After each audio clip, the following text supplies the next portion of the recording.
Kali ini kita akan melanjutkan pembahasan tentang LaTeX terkait dengan perintah-perintah dasar yang akan sering kita gunakan ketika membuat dokumen menggunakan LaTeX.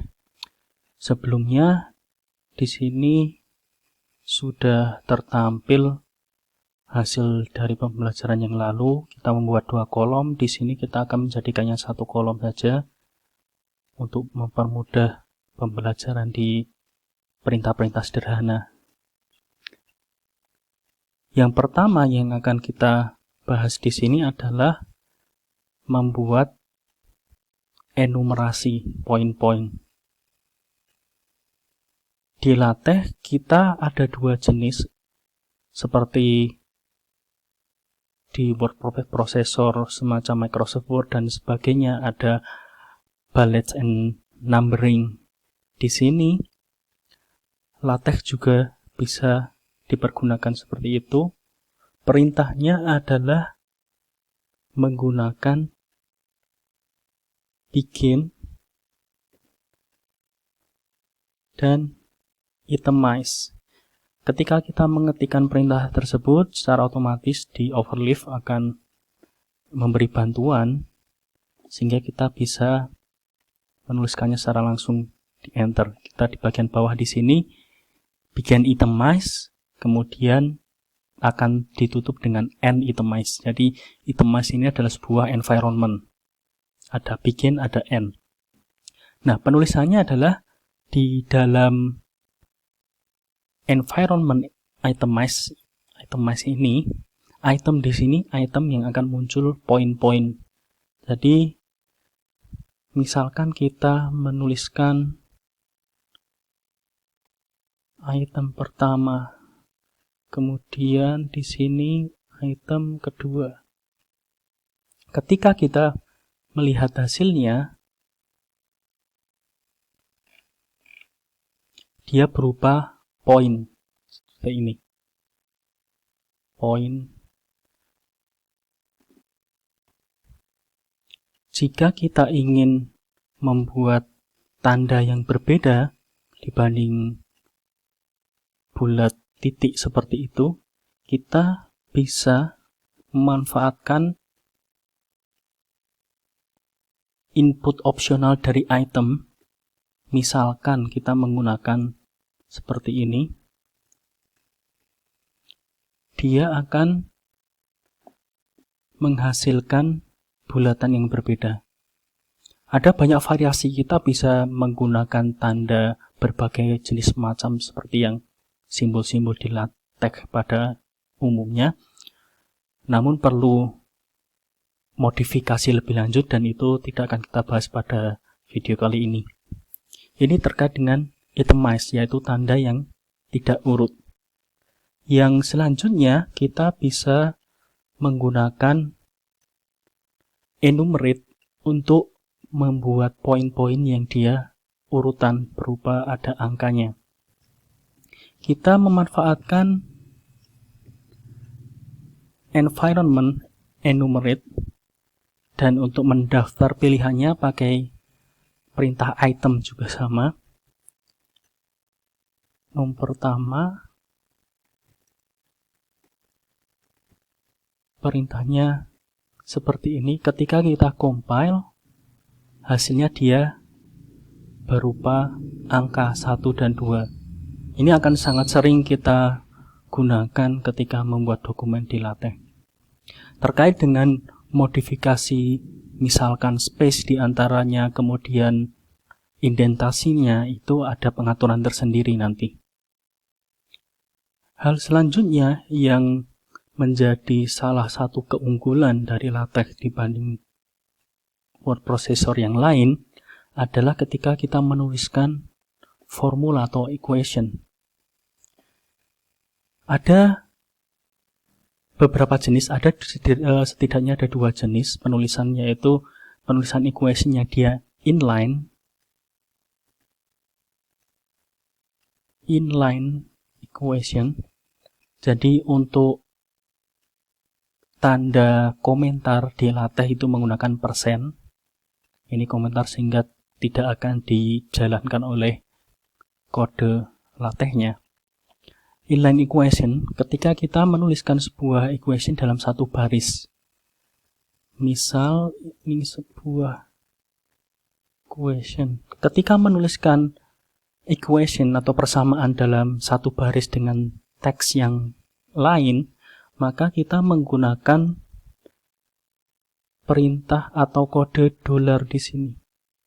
Jadi teks equation-nya itu diupdate menggunakan tanda dolar. Misalkan di sini kita menuliskan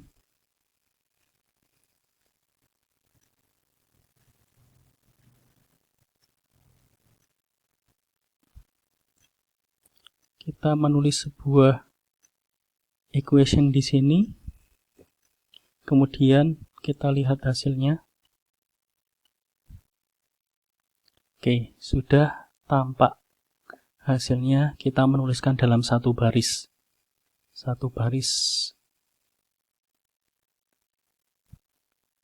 Equation. Nah, bagaimana jika kita menuliskan sebuah formula atau equation yang dia lebih dari satu baris ya, misalkan A per B, misalkan seperti itu. Kita coba menggunakan LaTeX di sini. Misalkan di sini kita akan menambahkan sebuah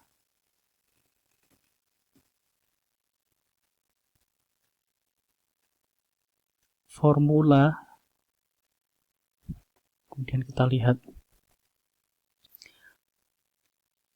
Nah, dia akan secara otomatis menyesuaikan terkait dengan ukuran, kemudian barisnya seperti apa, itu akan otomatis disesuaikan kalau dia menggunakan per, misalkan ini yang sesuatu yang mungkin tingginya itu melebihi dari tinggi baris pada umumnya di teks tersebut.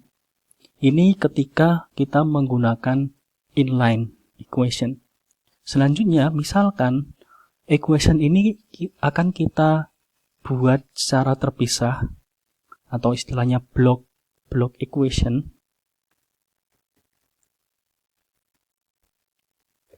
Terpisah dari kalimat yang lain, maka kita menggunakan environment equation di sini. Misalkan yang di atas ini kita tulis ulang dalam block equation. Kita lihat hasilnya. Nah, hasilnya di sini sudah tertampil dari segi ukuran sedikit berbeda. Untuk yang inline itu lebih pendek.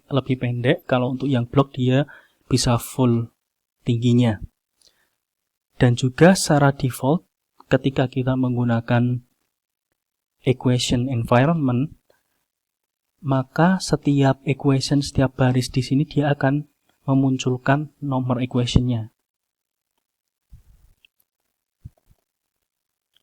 Nah, sekarang yang menjadi pertanyaan dan juga tantangan bagi rekan-rekan yang mungkin awal menggunakan LaTeX adalah bagaimana kita menghafal kode-kode dari equation di LaTeX seperti ini. Misalkan untuk akar dia menggunakan SQRT. Itu mungkin umum di mana-mana juga hampir mirip ya. Namun ini misalkan pecahan, di sini kita menggunakan frag misalkan. Kemudian untuk pangkat menggunakan tanda seperti ini dan sebagainya. Itu ada banyak sekali. Bahkan juga kita misalkan membutuhkan simbol-simbol yang agak lain, misalkan kita bisa pakai head misalkan, kemudian ada kita pakai alpha, kemudian misalkan kita pakai pi, dan ada banyak sekali simbol dan juga persamaan fungsi-fungsi yang bisa digunakan di LaTeX ini. Dan bagaimana kita menghafalnya? Ada banyak website di internet yang menyediakan tools untuk mempermudah penulisan equation di LaTeX. Salah satunya ini saya ambil LaTeX for Techniques.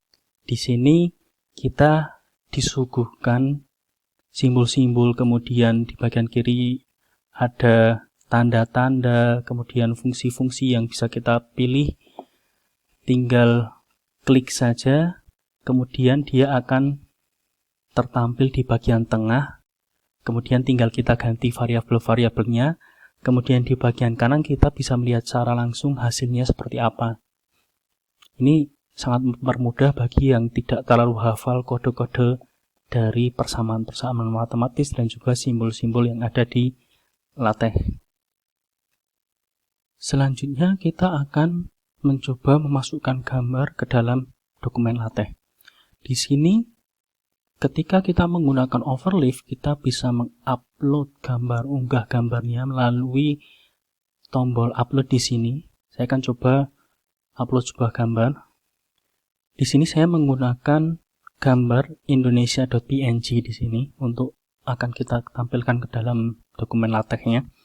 Sebelum menampilkan dalam dokumen LaTeX, kita perlu melakukan import paket untuk menampilkan gambar, yaitu paket yang namanya GraphicX di sini. Kita tulis di sini. Kemudian untuk memasukkan gambar, kita menggunakan environment figure. Nah, overleaf sudah secara otomatis ketika kita enter di dalam bantuan yang sudah disediakan oleh overleaf, hasilnya adalah sudah tertulis juga. Ini perintah centering. Perintah centering itu sebuah perintah agar gambar tadi nanti akan berada di tengah halaman. Kemudian caption sudah ada, kemudian label. Nah, di sini untuk memasukkan gambarnya di bagian perintah include graphics di sini. Kita tinggal menuliskan, ya ini sudah ada, indonesia.png. Sekarang kita lihat hasilnya seperti apa.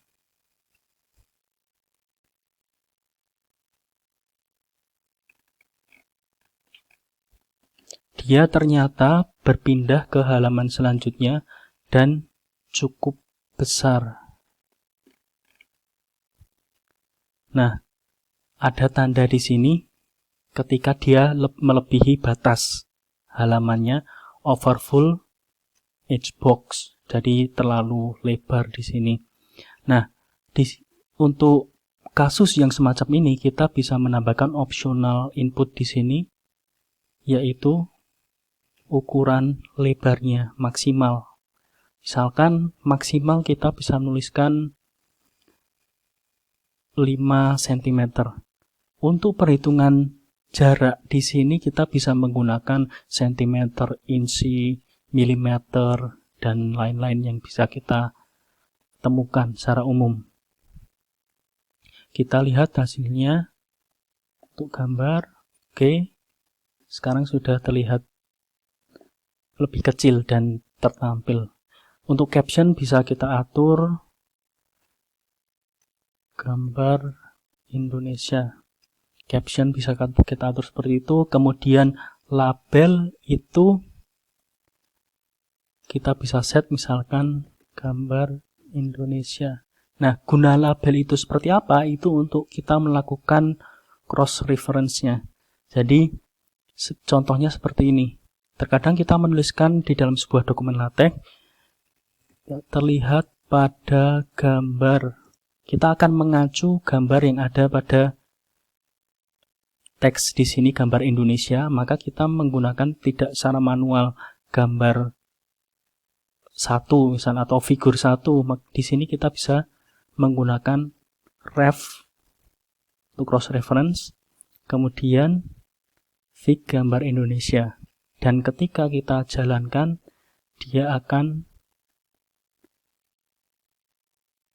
nah di sini terlihat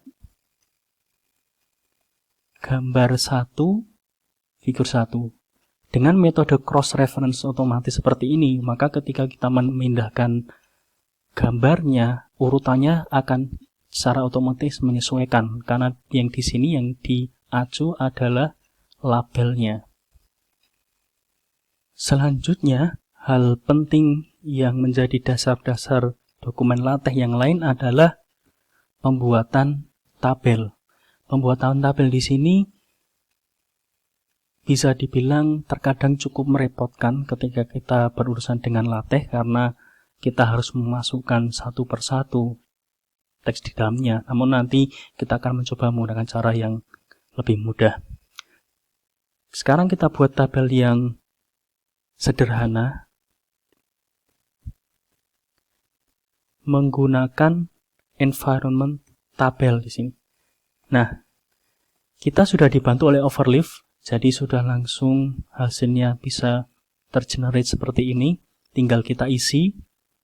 Di dalam environment tabel itu kita memasukkan datanya ke dalam environment tabular di dalamnya.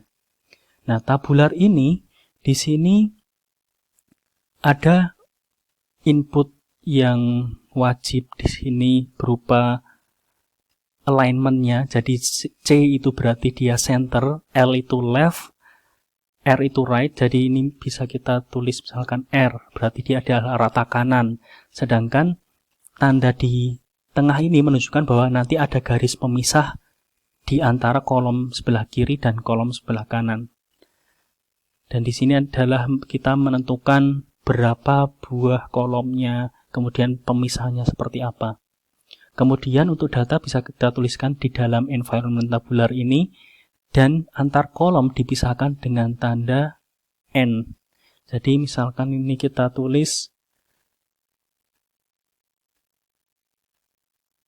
1, sini 2, 3, 4. Kemudian tanda 2 backslash ini digunakan untuk berpindah baris. Jadi dari kode seperti ini kita akan coba lihat hasilnya seperti apa. Setelah dikompil, dia akan menunjukkan hasil seperti ini. Jadi 1, 2, kemudian dia terpisah oleh tanda garis di tengah, dan di sini kita lihat bahwa kolom kedua, kolom yang kanan itu rata kanan, untuk yang kolom kiri itu center di tengah. Nah, kalau kita bicara tentang lokasi caption di sini, caption biasanya kalau kita terkait penulisan ilmiah untuk tabel itu caption di atas, maka caption yang ada di kode ini bisa kita pindahkan ke atas. Oke, nanti dia akan menampilkan captionnya di atas. Sudah seperti ini. Sama seperti penggunaan figur, untuk tabel kita bisa melakukan cross reference-nya menggunakan perintah label di sini. Misalkan terlihat pada tabel, kita mengacu reference untuk tabel contoh. Sehingga ketika kita memindah-mindah tabel tidak akan bermasalah karena sudah diacu menggunakan labelnya. Penulisan tabel untuk yang kompleks menggunakan tulisan langsung seperti ini tentu akan sangat merepotkan. Apalagi misalkan kita mempunyai kolom yang dia itu menyatu dengan kolom lain, yang termerge dengan kolom lain, tentu akan sangat menyulitkan. Oleh karena itu ada beberapa juga tools di internet yang bisa kita membantu untuk mengenerate tabel dalam LaTeX. Salah satu tools yang tersedia di internet adalah tabelgenerator.com. Di sini kita tinggal mengisikan data di dalam kolom ini, maka secara otomatis di bagian bawah untuk hasilnya bisa kita lihat ketika di-generate. Tinggal kode yang di bawah ini kita kopikan, kemudian kita paste ke kode LaTeX kita. Karena di sini kita memiliki ada banyak fungsi-fungsi, misalkan di sini ada merge cell, kemudian misalkan di sini ada merge cell juga, dan sebagainya, kita bisa mengaturnya. Di generate otomatis dia akan menampilkan bahkan fungsi yang perlu ditambahkan di dalam dokumen LaTeX kita. Misalkan kalau kita membutuhkan multi-row, maka kita butuh penambahan use package multi-row. Kemudian kodenya seperti ini dan sebagainya. Ini untuk membantu ketika kita akan menuliskan tabel yang cukup kompleks secara lebih mudah dibanding harus menuliskan langsung secara keseluruhan kodenya seperti apa. Itu tentang perintah-perintah dasar di LaTeX. Kita membahas tentang itemize, enumerate, kemudian equation, kemudian figure, dan tabel. Sampai jumpa di video selanjutnya.